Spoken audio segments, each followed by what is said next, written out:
Bonjour à tous, j'espère que vous allez bien. Aujourd'hui, je vais vous parler de mon avis sur le 3e épisode de la série Star Wars, le livre de Boba Fett. Et donc, commençons. Donc, au début, Lord Tapil, un marchand d'eau, demande à Boba de punir une bande de cyborgs qui volent son eau à Mos Espa, nommée les Modifiés, affirmant que les citoyens de Tatooine ne respectent pas encore Fett.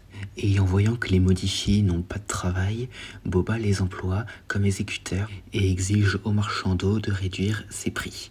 Plus tard, dans son réservoir de Bacta, Boba se souvient d'avoir demandé le péage aux Pikes au nom de la tribu de Tusken, pour découvrir finalement que sa tribu a été massacrée par les faucheux de Kintan, donc le gang de Nikto contre lequel il s'était battu dans le dernier épisode.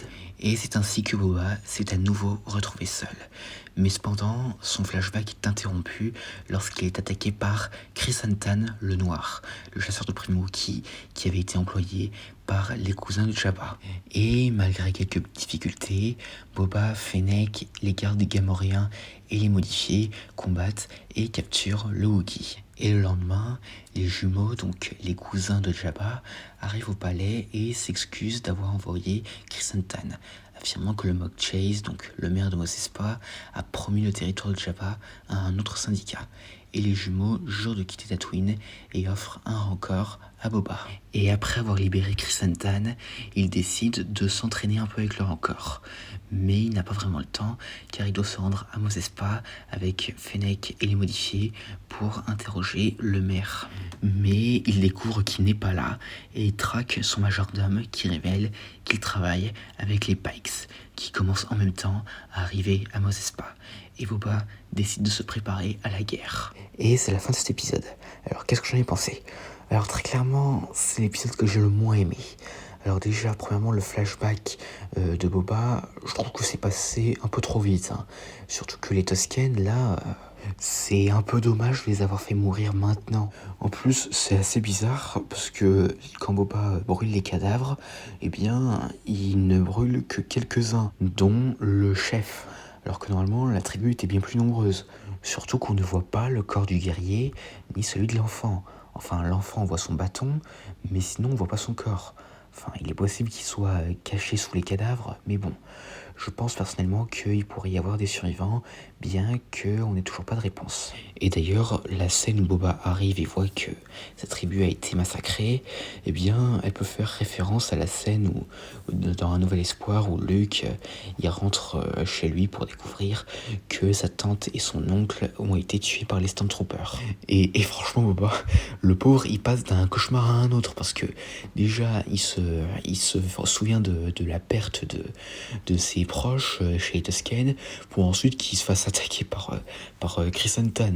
Et aussi, alors, clairement, les Modifiés, c'est des Power Rangers version Star Wars, là. Enfin, surtout avec leur couleur flashy, là, sur leur speeder, là, non mais, sérieux, ça fait bizarre. Ça colle difficilement sur Tatooine, et ça irait mieux sur Coruscant, limite. Et alors, la course-poursuite, là, désolé, mais ça, c'était catastrophique, Dans les séries, les speeders, ils sont hyper lents. Enfin, après, je sais, ils peuvent pas vraiment aller très vite dans les rues de Mos Espa. Mais bon, quand même, d'habitude, les courses-poursuites dans Star Wars, ça va plus vite que ça. Enfin, vraiment, cette course-poursuite, pas du tout incroyable. Et très clairement, je suis sûr que je suis pas le seul à penser ça. Et pour les jumeaux, alors, je les croyais difficilement au début.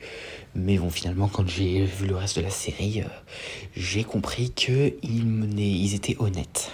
Et voir un nouveau Rancor en live action, ça fait plaisir de revoir cette créature emblématique qui a combattu Luke dans le Retour du Jedi. Franchement, une surprise assurément, une bonne surprise, comme le dit Palpatine. Même si, en revanche, c'est assez dommage qu'on n'ait pas vraiment eu le temps de nous montrer Boba créer un lien avec le Rancor, etc. Et à part ça, voilà ce que j'avais à dire concernant ce 3e épisode du livre de Boba Fett. Concernant ma note, ce serait 5 sur 10. Et donc voilà, j'espère que cette vidéo vous aura plu. N'hésitez pas à me dire ça dans les commentaires et à la prochaine.